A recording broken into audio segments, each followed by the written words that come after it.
Family এমন একটা জিনিস এখন হয়ে গেছে, যখন টাকা থাকে তখন সবার কাছ থেকে সেই ভালো মানুষ, যখন টাকা না থাকে সেই খারাপ, বেঈমান, স্বার্থপর, বিশ্বাসঘাতক।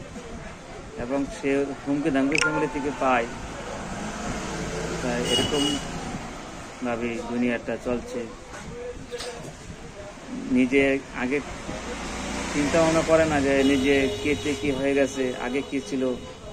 ফ্যামিলির যারা গার্জেন বড় আছে তারা তাদেরকে কীভাবে তৈরি করে তুলে ভালো জায়গায় নিয়ে পৌঁছাইছে, সেগুলা অনেক অনেক জায়গায় ফ্যামিলি লোক ভুলে যায়। সেরা টাকা যখন কাজ করে নিজের হাতে মনে করে যে তারাই সব দুনিয়া সব কিছু করতেছে। যারা বড় হয়ে গেছে, যারা বড়, তারা দুনিয়ার থেকে পালানোর মতন এরকম হয়ে গেছে। তাই খুবই দুশ্চিন্তার মধ্যে সবাই থাকে, যারা ফ্যামিলির সবাই বড় ভাই,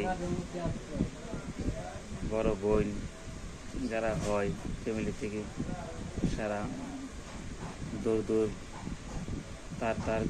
তাড়িয়ে দিয়ে সবাই তাকে হাতেকে এমন চোখে দেখে যা সংসারে লাগা ওরাই বড় মানুষের বড় ভাই অত বড় বোন সংসারের জন্য কোন কিছু করে নাই, সব ছোটরাই সব কিছু করে।